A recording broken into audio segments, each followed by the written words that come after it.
Welcome to K7 news. నా పేరు కళ్యాణి. మనం నిన్న ఒక వార్త చూసాం.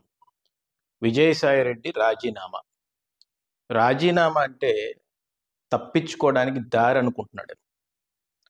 మొన్న వైఎస్ఆర్సీపీ గవర్నమెంట్లో అంతకంత అరాచకాలు చేసి మొత్తం ఆంధ్రప్రదేశ్ని మొత్తాన్ని నాశనం చేసి కాల్చేసి యాషెస్ని చూసి నవ్వే సాడిస్ట్ ఈ విజయసాయి రెడ్డి.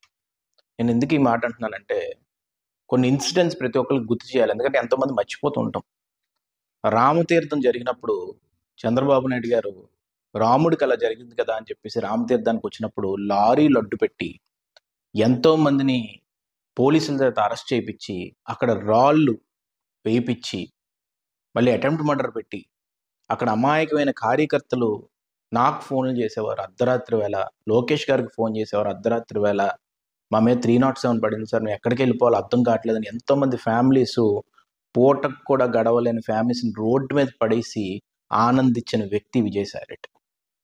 ఒక వ్యక్తిని, ఒక లేడీని ఎక్కడి నుంచో ఢిల్లీ నుంచి తీసుకొచ్చి అశోక్ గజపతిరాజు గారు ఆస్తులు మొత్తాన్ని కూడా కాచేవాళ్ళని ఆలోచించి వాళ్ళు కొండలేదో ఎక్కడో ఆ ట్రస్ట్లో ఉంటే అక్కడి నుంచి కూడా గ్రావెల్ని దొంగతనం చేసి ఎంతో దారుణమైన సునకానందం పొందిన వ్యక్తి ఈ విజయసాయి రెడ్డి. ప్రసిద్ధి ఉన్న ఒక ఆలయం లక్ష్మీనరసింహస్వామి ఆలయం. ఆ లక్ష్మీనరసింహస్వామి ఆలయం కూడా ఆ అమ్మాయి చేత వెంటనే దాన్ని లాక్కొని అశోక్ గజపతిరాజు గారిని హింసించి ఆయన్ని కొన్ని ఇనాగ్రేషన్స్ కూడా పిలవకుండా ఆయన బీపీని రేస్ చేసి ఏదో చేద్దామన్న ఆలోచనతో ముందుకెళ్ళేవే ఇంకా ఇప్పటికీ కూడా ఈ ఉత్తరాంధ్ర ప్రజానికం మర్చిపోలేరు.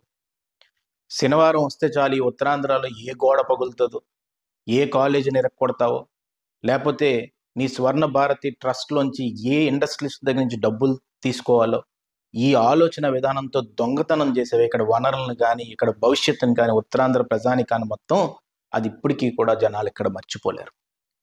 ఇక్కడ దస్పల్లా హిల్స్ అంటే ఎప్పటి నుంచి ఒక రాజరికంగా కొంతమందికి వచ్చిన ఆస్తిని వాళ్ళ పీక మీద కూడా కత్తి పెట్టి అగ్రిమెంట్ రాయించుకొని నీ అల్లుడిని, కూతుర్ని అందరినీ కూడా విశాఖపట్నంలో ఎలా సెటిల్ చేద్దాం అనుకున్నావో ఇప్పటికీ కూడా మర్చిపోలేరు.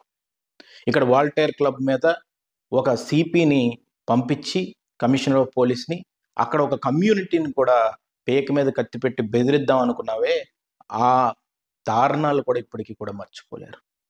ఇప్పటికీ నాకు గుర్తు, నలంద కిషోర్ అనే వ్యక్తిని ఒక కోవిడ్ హై టైంలోని, కోవిడ్ ఎక్కువ ఉన్న టైంలో కూడా నువ్వు జీప్ ఎక్కించి ఒక వాట్సాప్ ఫార్వర్డ్ చేశారని చెప్పి కర్నూలు వరకు కూడా ఉదయం 3:30కి తీసుకెళ్ళిపోయి ఆయన కూడా ఆ కోవిడ్ వచ్చిన తర్వాత చనిపోయారు.